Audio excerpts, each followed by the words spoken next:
কি পদ্ধতিতে এই প্রথম সাপ্লিমেন্টারি লিস্ট প্রকাশিত হলো?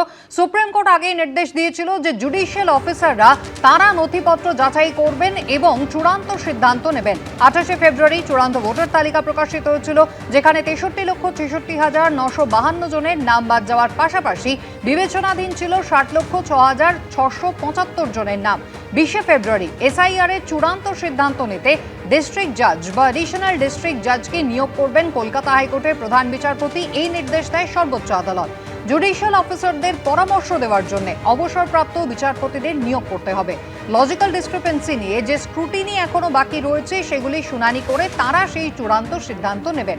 সুপ্রিম কোর্টের নির্দেশ মতোই বিবেচনাধীন ভোটারদের নথিপত্র যাচাই করেছেন এ রাজ্যের 501 জন জুডিশিয়াল অফিসার এবং একই সঙ্গে প্রতিবেশী রাজ্য অর্থাৎ ওড়িশা এবং ঝাড়খণ্ড, সেখান থেকে 100 আরও 200 জন জুডিশিয়াল অফিসার তারা আসেন। তাদের বিবেচনার পরে এই প্রথম সাপ্লিমেন্টারি লিস্ট প্রকাশিত হলো গতকাল।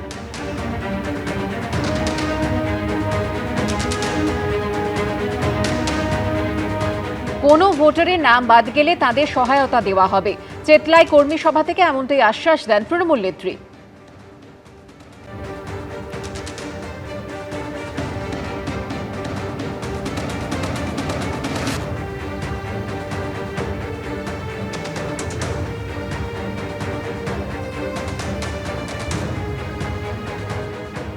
আমাদের পরিষ্কার বক্তব্য, এক, কোনো বৈধ ভোটার, জেনুইন ভোটার যেন বাদ না থাকেন। দুই, ইলেকশন কমিশন এই যে নাটক করে বলছেন আইন শৃঙ্খলা অমুক তমুক, দেখুন কাদের বলছেন? আইন শৃঙ্খলা তো ঠিকঠাক ছিল, ভালো ছিল। আপনারা এতগুলি অফিসার চেঞ্জ করেছেন, কোনো অপ্রীতিকর ঘটনা ঘটলে তার দায় নির্বাচন কমিশনের। তারা হঠাৎ এই কথাটা বললেন কেন যে আইন শৃঙ্খলা ঠিক রাখতে হবে? বললেন কেন? লিস্ট বেরোবে, তার সঙ্গে আইন শৃঙ্খলার কি সম্পর্ক? তাহলে কি আইন শৃঙ্খলা যাতে ডিস্টার্বড হয়, লোককে যাতে প্ররোচনা দেওয়া হয়, তাহলে বহু জেনুইন ভোটারকে কি বাদ দেওয়া হচ্ছে? বিচ্ছিন্ন গন্ডগোল তৈরি করার জন্য অলিখিত জরুরি অবস্থা জারি করে নির্বাচন কমিশন বিজেপির দালাল, বিজেপির এজেন্ট, বিজেপির পার্টি অফিস বনে গেছে, তারা এই কাজটা করছেন।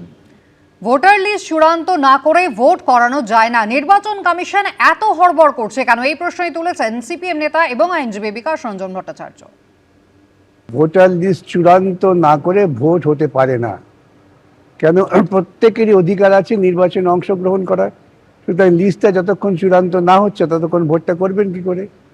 আর এটা যদি করে তাহলে আগামী দিনে তো 50,000 লোকের নাম বার করে ভোট ইলেকশন করে দেবে। এটা সম্পূর্ণ একটা অগণতান্ত্রিক এবং স্বৈরতান্ত্রিক পদক্ষেপ হবে। সুপ্রিম কোর্টে মামলা আছে কালকে, সেখানে আমরা বলবো, দেখা যাক কি দাঁড়ায়। আর এই প্রসঙ্গে কি প্রতিক্রিয়া বিজেপির রাজ্য সভাপতি শ্রমিক ভট্টাচার্যের, দেখুন। নির্বাচন কমিশনের বিষয় আমাদের অবস্থানে আমরা অনড়। আমরা যে ফর্ম 7 জমা দিয়েছিলাম তার উপরে শুনানি করতে হবে। পুলিশ বেআইনি ভাবে যেটা তারা করতে পারে না, আমাদের কর্মীদের কাছ থেকে ফর্ম 7 কেড়ে নিয়েছিল। আমাদের ফর্ম 7 তৃণমূল কংগ্রেসের কর্মীরা জ্বালিয়ে দিয়েছিল।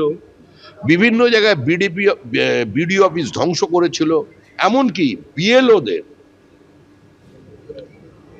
যে কাছে জমা দেওয়া এআরও আর ইআরওদের কাছে তারা যে ফর্ম 7 গুলো পেয়েছিল সেগুলো তারা রিসিভ করবার পরেও ঠিকঠাক সিস্টেমে আপলোড করেনি। এটাকে শেষ না করে নির্বাচন করা যাবে না। মাঝপথে বলবেন আমি এসআইআর শেষ আর এসআইআর বন্ধ, নির্বাচন হোক, এসব চলবে না। একই সঙ্গে কংগ্রেস নেতা অধীর রঞ্জন চৌধুরী তিনি বলছেন, আগেও তিনি বলেছেন, আবারও তিনি বলছেন যে মমতা বন্দ্যোপাধ্যায় প্রয়োজনে সুপ্রিম কোর্টে যান। যদি মানুষের ভোটাধিকার কেড়ে নেওয়া হয় তাহলে প্রয়োজনে ভোট বয়কট করার দাবি জানান মুখ্যমন্ত্রী।